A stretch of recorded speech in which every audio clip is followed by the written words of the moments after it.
무너짐은 결코 요란한 폭음으로 시작되지 않습니다. 조용히 피를 흘리는 재무제표에서 출발하죠.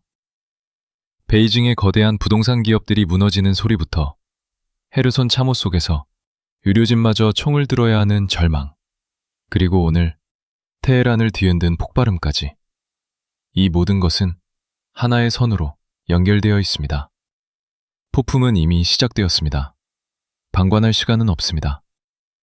이 사건들을 그저 먼 나라의 뉴스거리로만 넘긴다면 당신은 다가오는 거대한 지정학적 쓰나미 앞에서 눈을 감고 있는 것과 같습니다. 오늘 우리는 파편화된 사건들 이면에 숨겨진 잔혹한 도미노 현상을 낱낱이 파헤칠 것입니다. 현실을 직시해야 합니다. 이 무너지는 세계의 축 속에서 당신의 지갑과 생존이 정확히 어떤 약한 고리들과 연결되어 있는지 지금 당장 확인하셔야 합니다. 달콤한 위로는 없습니다. 뻔한 전망과 하지 않습니다. 다가올 진짜 위기에 대비해 잃지 않고 살아남을 전략이 필요하시다면 지금부터 제 이야기에 집중해 주시기 바랍니다. 여러분은 지금 언론이 떠드는 얄팍한 경제 기사에 속고 계실지도 모릅니다. 겉으로는 여전히 화려해 보이는 대륙의 경제가 속으로는 얼마나 끔찍하게 썩어 들어가고 있는지 아셔야 합니다. 모든 위기의 진원지는 바로 경제입니다. 거대한 제국의 심장부가 붕괴하고 있습니다. 현재 중국 상장기업 5,500여 곳 중 무려 1,443곳이 적자를 기록할 것이라는 충격적인 데이터가 나왔습니다. 전체의 26%가 피를 흘리고 있다는 뜻입니다. 이것은 단순한 경기 침체가 아닙니다. 2000년 이후 최악의 성적표이자 한 국가의 경제 생태계가 근본적으로 무너져 내리는 치명적인 신호탄입니다.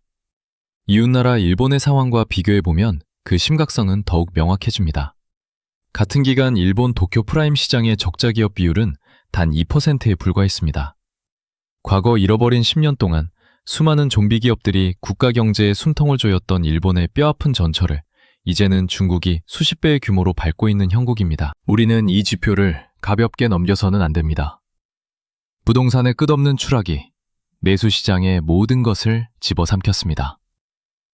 거대 부동산 기업 왕커는 무려 820억 위안이라는 천문학적인 순손실을 냈고 상장된 부동산 기업 100곳 중 58곳이 적자의 늪에서 숨을 헐떡이고 있습니다.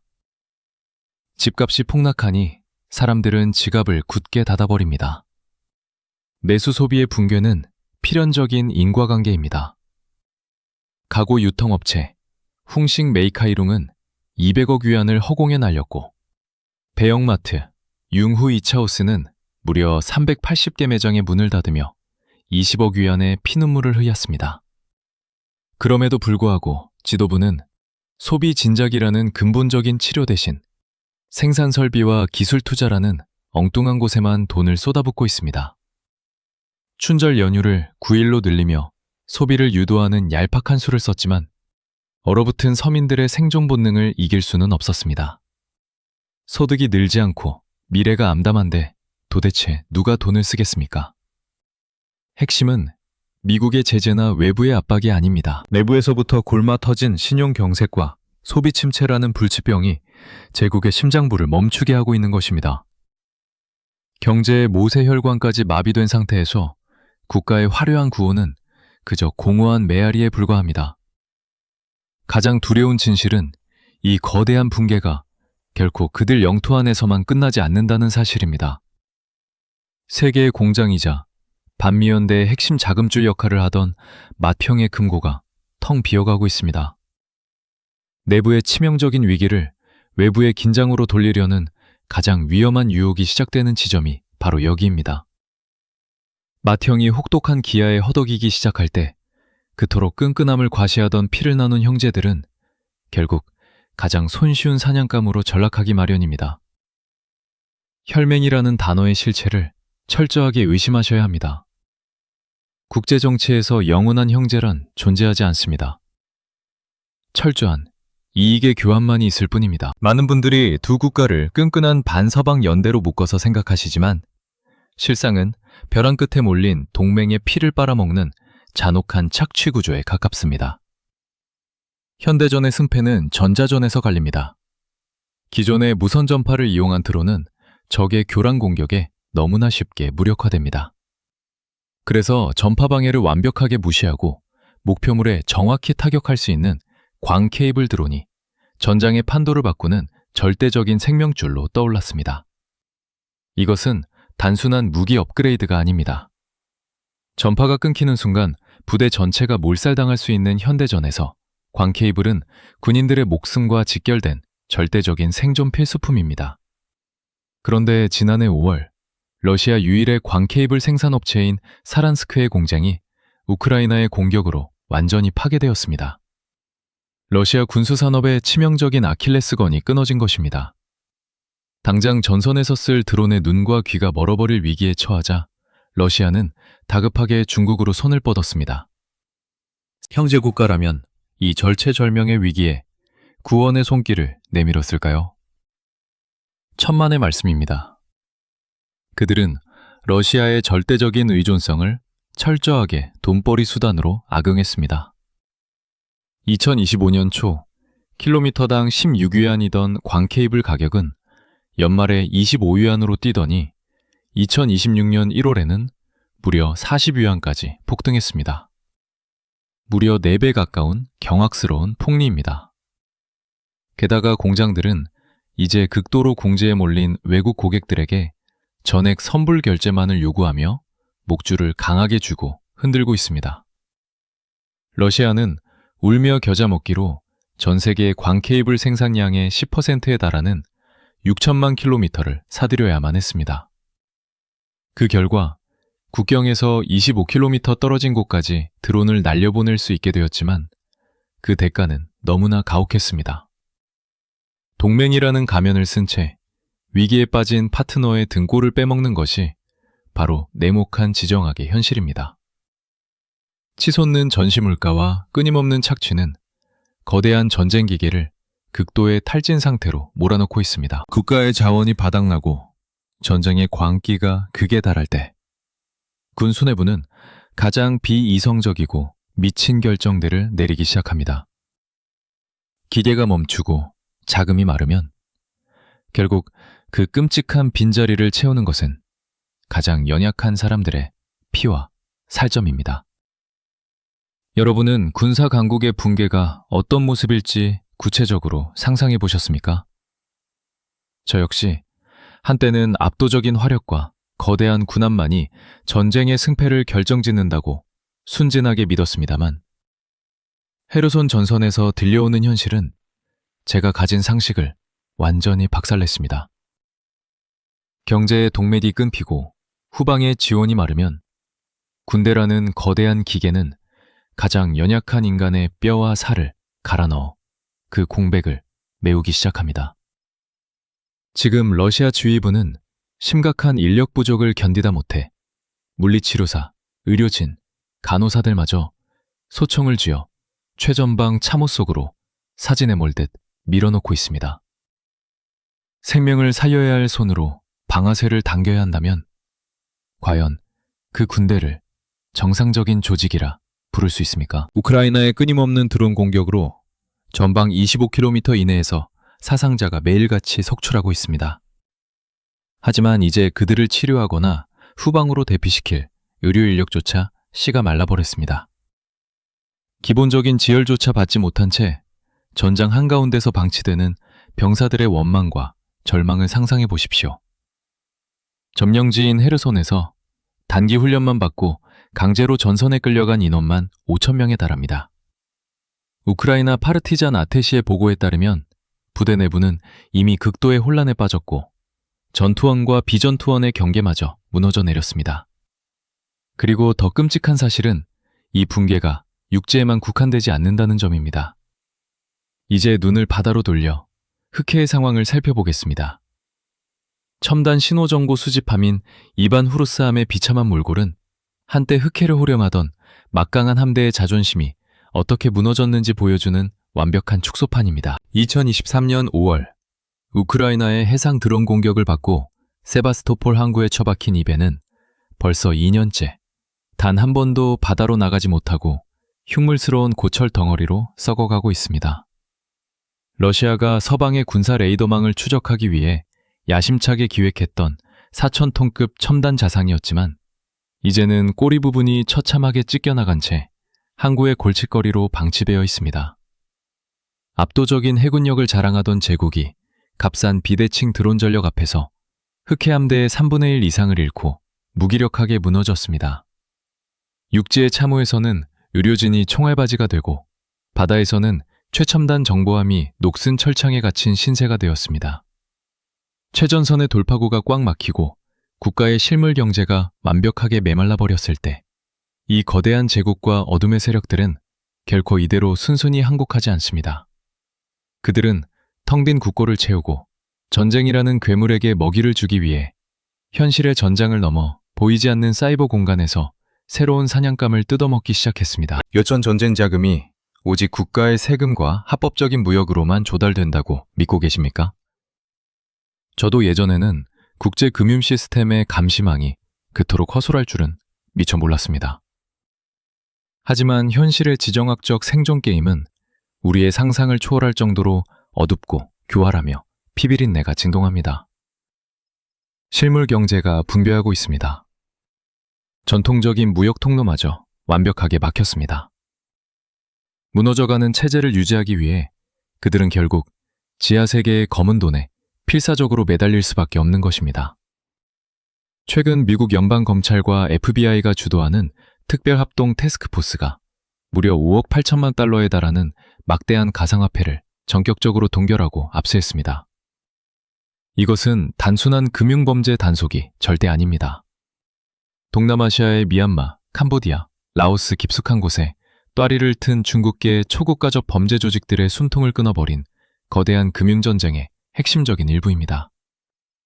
그들은 소셜미디어를 통해 철저하게 거짓 신뢰를 쌓았습니다. 그리고 가짜 투자 사이트로 피해자들을 유인하여 피 같은 자산을 무자비하게 빨아들였습니다. 매년 미국인들이 입는 피해만 무려 100억 달러에 달합니다. 미국의 강력한 디커플링 정책과 전통 금융권의 촘촘한 자금 세탁 방지 규제만이 서서히 조여오자 이들은 아시아의 규제 사각지대로 교묘하게 숨어들었습니다. 블록체인 분석업체 체이널리시스의 충격적인 보고서를 보십시오. 이 거대한 자금 세탁 네트워크가 2025년 한 해 동안 주물은 불법 자금만 161억 달러에 이릅니다. 과연 이 막대한 검은 자본이 결국 누구의 전쟁 기계를 돌리고 누구의 권력을 유지하는 데 쓰이고 있겠습니까?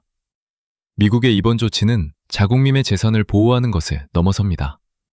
적대 세력의 가장 은밀하고 치명적인 자금줄을 완벽하게 잘라내려는 치밀하고 무자비한 전략입니다. 전 세계의 패권국들이 보이지 않는 사이버 공간에서 피 튀기면 암호화폐 전쟁을 벌이고 있는 이 숨막히는 순간에 우리는 똑똑히 기억해야 합니다. 왜냐하면 이렇게 첨단 기술과 거대한 자본이 치열하게 충돌하는 바로 이 순간에도 다른 한편에서는 끔찍한 일들이 벌어지고 있기 때문입니다. 지구 반대편의 가장 고립된 국가에서는 세습이라는 가장 원초적인 방식으로 피 묻은 절대 권력이 총구를 통해 노골적으로 넘어가고 있습니다. 여러분은 독재 국가의 지도자가 왜 하필 이토록 혼란스러운 시기에 새로운 무기를 꺼내들었다고 생각하십니까? 저 역시 과거에는 북한의 무기 공개를 단순한 군사적 도발로만 치부하며 그 이면에 숨겨진 권력의 역학관계를 제대로 읽어내지 못했습니다. 그러나 전 세계의 시스템이 흔들리고 동맹국들의 경제가 무너져 내리는 지금, 평양의 움직임은 철저하게 계산된 생존 본능의 발현입니다. 최근 김정은 국무위원장은 노동당 본부에서 핵심 간부들과 군 지휘관들을 불러 모아 신형 반자동 저격소총을 직접 하사했습니다. 일주일간 이어진 제9차 당대회를 마무리하며 당 중앙군사위원회 위원들부터 근위 부대 지휘관들, 그리고 여동생인 김여정까지 이 피비린내 많은 선물을 받아들었습니다. 무기는 훌륭하고 절대적인 믿음의 상징이라고 포장했지만 이것은 단순한 화력의 과시가 결코 아닙니다. 위기의 시대에 권력의 누수를 완벽하게 차단하고 최고 지도자를 향한 맹목적인 충성심을 강요하는 가장 섬뜩하고 직관적인 징표입니다. 총구를 나를 위해 겨누지 않으면 그 총구가 언제든 너희를 향할 수 있다는 무언의 압박인 셈입니다. 가장 주목해야 할 지점은 바로 10대 딸 김주애의 등장입니다. 애띵된 소녀가 사격장에 서서 직접 저격소총에 방아쇠를 당기는 기괴한 장면이 국가 매체를 통해 전 세계로 송출되었습니다. 어린아이의 손에 쥐어진 치명적인 무기는 4대 세습이라는 권력의 이동이 이미 돌이킬 수 없는 현실이 되었음을 잔혹하게 선언하는 것입니다. 한국의 국가정보원조차 주애가 이미 실질적인 이인자로서 정책 논의에 깊숙이 참여하고 있다고 분석하고 있습니다. 세계 경제의 돈줄이 마르고 혈맹이라 믿었던 러시아가 진흙탕 전쟁에서 허우적대는 동안 평양은 내부의 결속을 다지기 위해 극도의 공포와 충성을 배합하고 있습니다. 김여정이 방중앙위원회 총무부장이라는 막강한 실세로 공식 확인된 것 역시 불안정한 대외 환경 속에서 오직 백도혈통만이 이 체제를 통제하겠다는 결연한 의지의 표명입니다. 하지만 명심하셔야 합니다.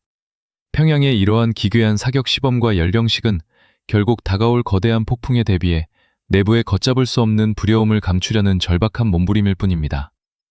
그들이 겹겹이 바리케이트를 치고 총을 쏘며 허세를 부리는 바로 이 순간, 지구 반대편 중동에서는 말뿐인 경고가 끔찍한 실전으로 완전히 바뀌어버렸습니다. 오랫동안 골마왔던 지정학적 단층선이 마침내 무자비하게 폭발하며 타협이 아닌 한 정권의 숨통을 직접적으로 끊어버리려는 최후의 심판이 시작된 것입니다. 여러분은 중동의 화약고가 결국은 적당한 선에서 외교적 타협으로 마무리될 것이라고 안일하게 믿고 계셨습니까? 솔직히 말씀드리면 저 역시 강대국들이 전면전이라는 최악의 시나리오만큼은 어떻게든 피하며 적당한 긴장 상태를 유지할 것이라고 순진하게 기대했습니다. 하지만 이제 그 헛된 환상을 완전히 버리셔야 할 때가 마침내 도래했습니다.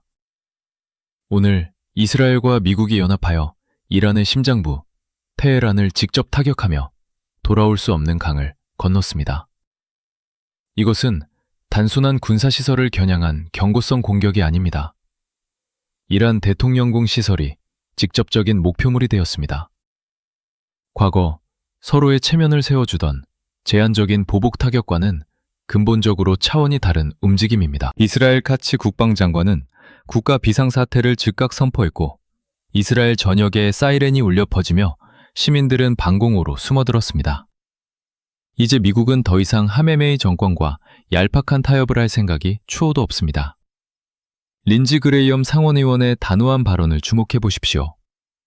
그는 최고 지도자가 약속을 지킬 것이라는 순진한 생각은 역사상 가장 큰 과소평가라고 강력하게 경고하며 장기적이고 유일한 해결책은 오직 정권교체뿐이라고 명확하게 못 박았습니다. 외교적 협상의 여지는 이로써 완벽하게 증발해버렸습니다. 게다가 미국 국무부는 이란을 불법구금 국가 블랙리스트에 공식적으로 올렸습니다. 1979년 테헤란 대사관 인질극부터 시작되어 수십 년간 이어져온 반인륜적인 인질 외교의 뿌리를 이번 기회에 완전히 뽑아버리겠다는 미국의 냉혹하고 강력한 의지입니다. 트럼프 대통령이 서명한 2025년 행정명령과 새로 통과된 불법구금 방지법은 이제 이란이라는 국가 자체의 숨통을 국제사회에서 완벽하게 끊어놓고 있습니다. 마르코 루비오 국무장관은 모든 미국인에게 당장 이란을 떠나라고 경고했습니다. 이것은 피해 사륙전이 임박했음을 알리는 가장 섬뜩한 최후 통첩입니다. 과거 9.11 테러 직후의 맹목적인 대규모 지상군 투입과는 질적으로 다릅니다. 이제는 압도적인 첨단 정밀 타격 기술을 통해 적의 수뇌부만을 정확하게 도려내는 맞춤형 체제 전복 작전이 실시간으로 전개되고 있는 것입니다. 자금줄이 완벽하게 말라버린 동맹국들은 이제 이란을 도울 여력이 전혀 없습니다. 맏형인 중국은 텅 빈 금고를 쳐다보며 내부의 경제 붕괴를 막기에 급급하고 러시아는 헤르손 참호에서 피를 흘리며 자신들의 생존조차 장담하지 못하는 비참한 처지입니다. 반패막이가 사라진 정권의 말로는 언제나 끔찍하고 처참했습니다. 베이징의 무너지는 경제부터 테헤란을 뒤흔든 맹렬한 폭발음까지 거대한 지정학적 단층선이 마침내 완전히 두 동강이 나며 파괴되고 있습니다. 거대한 파편이 사방으로 튀어오르기 시작한 지금, 여러분은 이 잔혹한 파국 속에서 과연 어디에 서 계십니까? 여러분은 이 거대한 세계의 붕괴가 내 통장 잔고와는 무관하다고 생각하십니까? 저 역시 20대 시절에는 중동의 전쟁이나 강대국의 경제 위기가 그저 텔레비전 속 먼 나라 이야기인 줄만 알았습니다. 세상에 절대적으로 안전한 피난처는 없습니다. 위기는 언제나 가장 약한 곳을 먼저 타격합니다. 우리가 굳게 믿고 있던 글로벌 공급망과 금융 시스템이 이토록 허무하게 산산조각 날 수 있다는 사실을 이제는 뼈저리게 인정해야만 합니다. 오늘 우리가 짚어본 6개의 퍼즐 조각들을 다시 한번 머릿속에 맞춰보십시오. 중국의 26% 적자 기업들이 만들어낸 거대한 디플레이션의 늪은 결국 당신의 월급과 일자리를 갉아먹습니다. 광케이블 가격을 4배나 올려받으며 위기에 처한 동맹의 피를 빨아먹는 냉혹한 국제정세는 우리가 기댈 곳이 오직 우리 자신뿐임을 명백하게 증명하고 있습니다. 가상화폐 시장으로 은밀하게 흘러간 5억 8천만 달러의 검은 돈은 언제든 우리가 믿고 있는 금융 안전망을 무너뜨릴 수 있는 시한폭탄입니다. 북한의 기괴한 저격소총 하사식과 이란 대통령궁을 향한 폭발음은 그저 일회성 이벤트가 아닙니다. 이것은 기존의 글로벌 질서가 완전히 붕괴했다는 명백한 사망 선고입니다. 베이징의 부동산 거품이 터지면 그 충격파는 우리 기업들의 수출 실적을 단숨에 짓누릅니다. 러시아가 전쟁의 수렁에 빠져 허우적대고 테헤란의 하늘에 정밀 타격 미사일이 날아다니면 당장 당신이 매일 주유소에서 결제하는 기름값이 폭등하고 마트의 영수증이 당신의 목을 옥죄게 됩니다. 세계의 공장이 무너지고 어둠의 자금이 세상을 교란하며 독재자들이 총구를 겨누는 이 잔혹한 시대에 당신의 평범한 일상은 결코 안전할 수 없습니다. 지금 즉시 행동하지 않으면 그동안 피땀 흘려 모은 모든 것을 한순간에 잃을 수 있습니다. 눈을 가리고 귀를 막는다고 해서 다가오는 경제적 쓰나미를 피할 수는 없습니다. 막연한 희망회로는 당장 쓰레기통에 내다 버리십시오. 자산의 포트폴리오를 전면적으로 냉정하게 재점검하셔야 할 때입니다. 지정학적 리스크에 치명적으로 취약한 자산은 지금 당장 과감하게 덜어내십시오. 그리고 극단적인 위기 상황에서도 절대로 흔들리지 않고 살아남을 수 있는 견고한 현금 흐름과 실물 자산의 비중을 압도적으로 높여야 합니다. 이것은 단순한 투자의 문제가 아니라 당신과 당신 가족의 밥줄과 생존이 걸린 가장 절박한 문제입니다. 어설픈 낙관론자들은 언제나 위기가 터진 직후에 가장 먼저 피를 흘리며 쓰러졌습니다. 최악의 시나리오를 머릿속에 구체적으로 그리는 사람만이 이 무자비한 짐승들의 생존 게임에서 끝까지 살아남을 수 있습니다. 완벽한 준비라는 것은 결코 시간 낭비나 호들갑이 아닙니다. 왜냐하면 역사는 단 한 번도 다음 페이지로 넘어가는 날짜를 우리에게 미리 친절하게 알려준 적이 없기 때문입니다. 테헤란의 밤하늘을 찢어놓은 거대한 불기둥과 폭발음은 결코 중동이라는 먼 땅에서만 멈추지 않습니다. 한 정권의 처참한 몰락은 필연적으로 글로벌 원유 공급망을 마비시키고 살인적인 인플레이션을 다시 한번 촉발할 것입니다. 그리고 그 치명적인 충격파는 베이징을 거쳐 결국 우리 곁에서 겨우 숨만 붙어 있는 기업들의 남은 목줄마저 완벽하게 끊어놓고 말 것입니다. 파국을 향해 달려가는 이 거대한 폭탄 돌리기는 지금 이 순간에도 단 1초의 멈춤 없이 잔혹하게 굴러가고 있습니다. 주류 언론이 쏟아내는 얄팍하고 희망적인 기사들에 더 이상 당신과 당신 가족의 소중한 생존을 맡기지 마십시오. 겉핥기식 보도에 속아 방심하다가 모든 것을 잃고 나서 후회해봐야 아무도 책임져 주지 않습니다. 차가운 현실을 직시하고 냉혹한 진실의 이면을 꿰뚫어 볼 준비가 되셨다면 지금 당장 구독 버튼을 누르고 이 영상을 기기 깊숙한 곳에 저장해 두시기 바랍니다. 그리고 여러분의 날카로운 통찰력을 댓글창에 남겨주십시오. 2026년 전 세계를 뒤흔들 다음 약한 고리는 과연 어느 국가, 어느 산업이 될 것이라고 생각하십니까? 본 영상의 모든 심층 분석은 2026년 2월 말까지 교차 검증된 실제 국제 시사 데이터와 거시경제 지표를 바탕으로 작성되었습니다. 다가오는 전례 없는 폭풍 속에서도 절대 휩쓸리지 않고 끝까지 살아남을 수 있는 가장 현실적인 생존 전략을 계속해서 전해드리겠습니다. 깨어있는 시선으로 세상을 바라보십시오. 지금까지 뉴스24시였습니다. 시청해주셔서 감사합니다.